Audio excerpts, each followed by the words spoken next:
Assalamualaikum warahmatullahi wabarakatuh. Perkenalkan, ini kelompok kami yang berjumlah 4 orang. Yang pertama itu ada Rizky Enda Ginting. Selanjutnya itu ada Jeremy Joverson Tampu Bolon. Selanjutnya itu ada saya, Cici Ramadhani Barus. Dan selanjutnya itu ada Alvina Damayanti. Di sini kami akan mempresentasikan hasil kelompok kami, yaitu penerapan mikrokontroler pengontrol suhu ruangan berbasis mikrokontroler. Baiklah, di sini saya Cici Ramadhani akan membacakan pendahuluan.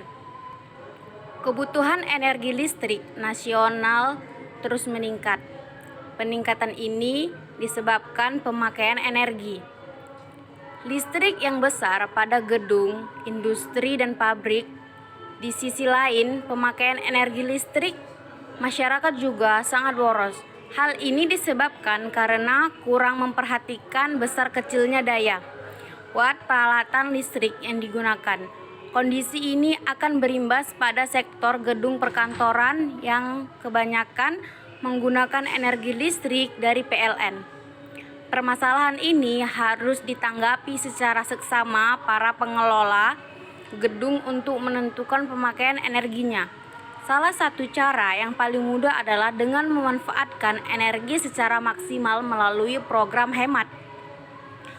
Langkah penelitian yaitu identifikasi masalah, simulasi, penulisan laporan, mulai, validasi, selesai.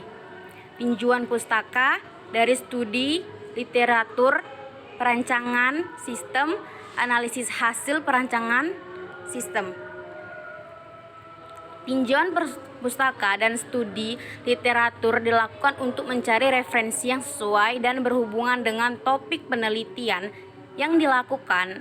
Adapun referensi-referensi yang dirujuk dalam penelitian ini berkaitan dengan kajian sistem kontrol pada mikrokontroler beserta metode-metodenya.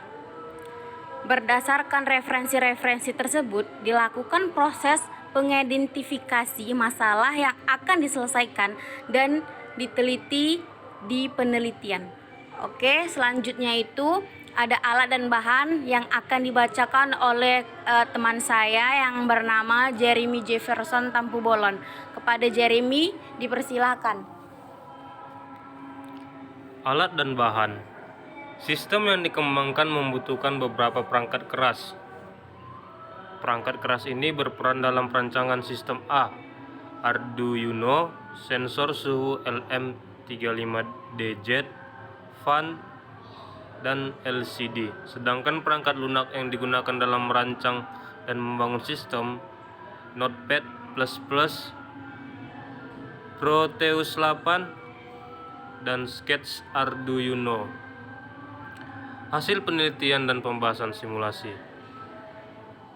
Keluaran sensor suhu LM35 dihubungkan ke pin analog in AO sensor tersebut menjadi masukan dari mikrokontroler Arduino.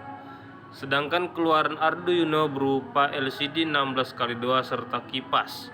Kipas yang dihubungkan ke pin digital 1 serta LCD dihubungkan ke pin digital 7 dengan digital 6, digital 5, digital 4, digital 3, digital 2. Sensor suhu membaca data analog secara real time berupa data suhu ruangan, kemudian data tersebut masuk ke pin AO dari mikrokontroler Arduino. Data tersebut oleh Arduino diubah menjadi data digital untuk dapat diolah dan dihasilkan keluaran berupa kipas yang menyala untuk mendinginkan ruangan serta tampilan data suhu secara real time menggunakan ICD. Pengujian kontrol suhu. Sistem kontrol suhu tersebut berfungsi untuk mendapatkan data suhu ruangan secara otomatis melalui sensor suhu LM35 kemudian ditampilkan di LCD, serta untuk mengontrol suhu ruangan secara otomatis dengan cara menghidupkan dan mematikan kipas. Jika suhu ruangan melebihi ambang batas, maka kipas akan dinyalakan sampai suhu mencapai ambang batas bawah. Setelah suhu melampaui ambang batas bawah, maka secara otomatis kipas akan dimatikan. Kesimpulan: A. Penelitian menghasilkan sistem kontrol suhu ruangan yang dapat digunakan untuk mengontrol. Dari penelitian yang telah dilakukan, terdapat beberapa kesimpulan, antara lain adalah sebagai berikut. Suhu ruangan secara otomatis menggunakan sensor suhu. B. Sensor suhu LM35 merupakan sensor suhu yang baik dan layak digunakan untuk monitoring suhu ruangan. C. Microcontroller Arduino Uno merupakan microcontroller open source, dapat digunakan untuk mengolah data analog dari sensor. D. Perancangan dan implementasi pengontrol suhu ruangan berbasis microcontroller Arduino Uno dengan sensor suhu LM35 layak digunakan dan diaplikasikan sebagai sistem pengontrol suhu ruangan berbasis microcontroller Arduino Uno dengan sensor suhu LM35 layak digunakan dan diaplikasikan sebagai sistem kontrol suhu ruangan. Terima kasih kepada Jeremy Jefferson Tampu Bolon. Baiklah, sampai di sini hasil presentasi kami. Lebih dan kurangnya kami mohon maaf. Saya akhiri. Wassalamualaikum warahmatullahi wabarakatuh.